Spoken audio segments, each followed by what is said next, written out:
दिसंबर जागे सतनामी के भाग हो, सतनामी के भाग हो। जोड़ा जेत खाम मा नवा के सुखर माथ हो, नवा के सुखर माथ हो।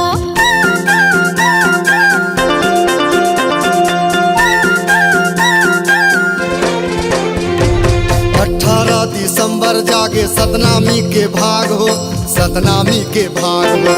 जोड़ा जेत खाम मा नवा के सुखर माथ हो, नवा के सुखर माथ हो। गुरु जयंती है बड़ प्यारा गूंजे सतनाम के नारा, गुरु जयंती है बड़ प्यारा गूंजे सतनाम के नारा।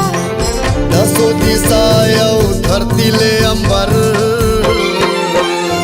हे गुरु तोर नाम के निशान, सादा झंडा लहरावत लहर लहर। हे बाबा तोरे नाम के निशान, सादा झंडा लहरावत लहर लहर।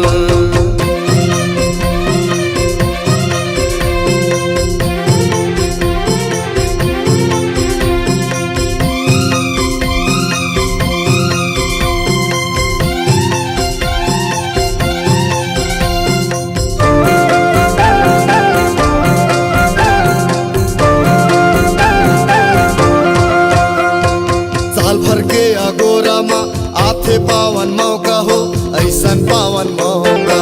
आरती सजाए है दुनिया के नर नारी हो, गाँव भर के नर नारी।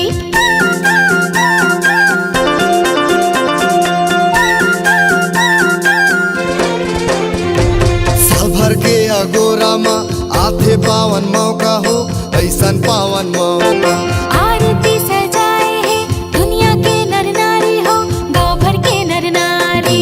महिमा पारा बहे अमृत के धारा, गुरु महिमा अपारा बहे अमृत के धारा। जयंती मनावे सब गाँव शहर, हे गुरु तोरे नाम के निशान, सादा झंडा लहरावत लहर लहर। हे बाबा तोर नाम के निशान, सादा झंडा लहरावत लहर लहर। हे गुरु तोरे नाम के निशान, सादा झंडा लहरावत लहर लहर।